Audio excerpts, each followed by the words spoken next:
Oh, l'apôtre Paul avait pris connaissance du livre de la loi. Et un jour, il avait lu ce qui s'était passé. La parole de Dieu nous dit que Balaam était venu pour maudire le peuple d'Israël. Mais Dieu lui a dit, tu ne vas pas maudire le peuple d'Israël, tu vas le bénir. Et il n'a pas su maudire le peuple d'Israël parce que Dieu s'est opposé à lui. Mais lorsque nous prenons connaissance de la parole de Dieu dans le livre de Deutéronome, il nous est révélé que cet homme, puisqu'il ne pouvait maudire le peuple d'Israël, puisqu'il ne pouvait trouver un moyen pour s'infiltrer, pour maudire ce peuple, alors il est allé vers Balaam et il lui a dit, voilà comment atteindre ce peuple. Je ne peux pas le maudire parce qu'il est protégé par Dieu, mais je vais te donner une stratégie pour détourner le peuple de Dieu. Je vais te donner une stratégie pour que le peuple soit mis en interdit. Et c'est ainsi qu'il a dit à Balaam, envoie des Madianites pour séduire le peuple d'Israël. Et ainsi, ils seront en interdit. Ainsi, l'ennemi pourra s'infiltrer au milieu d'eux. Bien-aimés, lorsqu'il n'y a pas d'interdit au sein du peuple de Dieu, l'ennemi ne peut pas s'infiltrer. Il n'a aucune raison d'être, aucune raison d'exister. Mais lorsqu'il y a l'interdit au sein du peuple de Dieu, l'ennemi va trouver un moyen, une porte ouverte pour pouvoir rentrer et pour pouvoir détruire l'œuvre de Dieu. Et c'est pour ça que Moïse lui-même avait dit au peuple d'Israël, détruisez l'interdit au milieu de vous.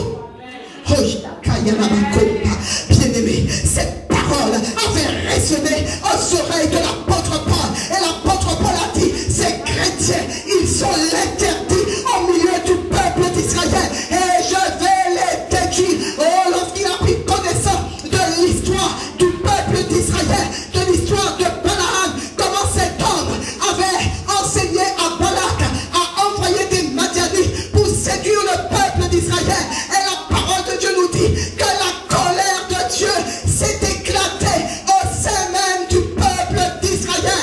Mais je bénis le Seigneur parce qu'il y a eu un homme du nom de Phinehas qui s'est levé et qui a percé une Madianite et un Israélite qui était dans leur temps. Et la parole de Dieu nous déclare que cet homme a su arrêter la colère de Dieu. Cet homme a su arrêter la plaie. Et Dieu lui-même a dit à Phinehas, parce que tu as été animé du zèle de Dieu, alors je te bénirai. Parce que tu as été animé de bon zèle, alors ma bénédiction va se répandre sur toi. Amen. L'apôtre Paul a eu connaissance de cela. Il a étudié la loi et il a vu comment Phinehas s'est levé dans ce zèle excessif pour son Dieu. Et comment il a su arrêter la plaie en mettant à mort cet Israélite et cette Madianite. Et il a dit, je serai de la trempe de cet homme, je serai de la race de cet homme, de même que Phinehas a marqué sa génération. Moi aussi, je vais marquer ma génération, de même que Phinehas a eu le souci de faire en sorte que le peuple d'Israël soit dans la crainte et dans l'obéissance. Moi aussi, je vais marquer ma génération et je ferai en sorte que le peuple d'Israël soit dans la crainte et dans l'obéissance. Il s'est dit, je serai un Phinehas et je vais glorifier Dieu. Je vais glorifier Dieu et je vais entraîner la multitude avec moi. Je vais glorifier Dieu et dans mon zèle, je vais communiquer au peuple le désir de servir Dieu, le désir d'obéir à la loi de Moïse, le désir de se soumettre à Dieu. Bien-aimé, l'apôtre Paul voulait que la gloire de Dieu s'établisse au milieu de son peuple. Et il avait tout à fait raison. Il avait tout à fait raison. Il savait qui était son Dieu. Il connaissait son Dieu. Et il savait qu'il ne fallait pas laisser le trouble s'installer au milieu du peuple. Il savait qu'il ne fallait pas laisser l'interdit s'installer au milieu du peuple. Parce que c'était cela qui allait amener la colère de Dieu. Et il s'est dit, je vais détruire les chrétiens chrétiens. Je vais les anéantir parce que ce sont eux qui causent du trouble au peuple, alors que Jésus-Christ a été mis à mort, alors que l'on croyait que c'était une histoire classée, que c'était une histoire terminée. Ces chrétiens se sont levés pour continuer l'œuvre de ce Jésus-Christ qui est mort. Et il a dit, je mettrai un terme à cela. Oh bien-aimé, je crois que, comme à l'exemple de l'apôtre Paul, il y en a beaucoup qui ont du zèle, mais en quelque part, ils sont dans le chemin de l'erreur. En quelque part, ils sont dans le chemin de l'égarement.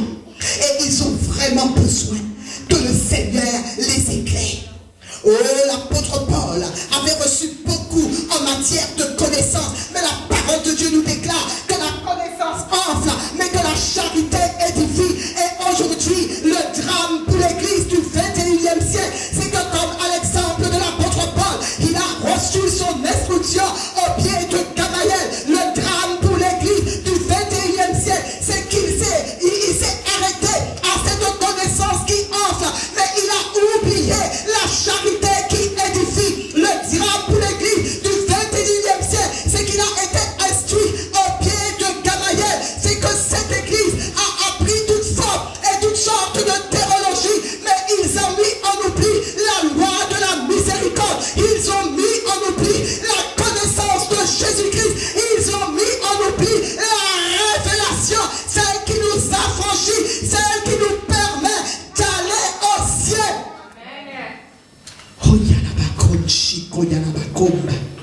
La parole de Dieu nous dit que Saul a approuvé le meurtre d'Étienne et qu'il n'était toujours pas satisfait.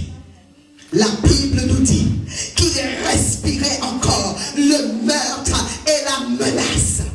Et il s'est dit, ce n'est pas suffisant ce qui s'est passé, mais les chrétiens, je veux détruire leur race, je veux exterminer leur race, je ne veux plus qu'on entende parler d'eux, je ne veux plus qu'on se souvienne de leur nom, je ne veux plus qu'on sache un jour que ces gens ont existé. Et c'est ça le but du diable, de détruire, d'exterminer, éteindre la vie qui est en toi, éteindre l'onction qui est en toi, éteindre la lampe qui est en toi. Le but du diable, c'est de te fermer la bouche afin que tu ne rendes pas témoignage de Jésus-Christ, afin que tu ne publies pas ses œuvres, afin que tu ne racontes pas ce que Dieu a fait pour toi. Le diable voudrait que tu sois vraiment anéanti, éradiqué de la terre des vivants et qu'on ne se souvienne plus de ton nom. Mais ce que le diable a oublié, c'est que la parole de Dieu déclare que la mémoire du juste ne sera pas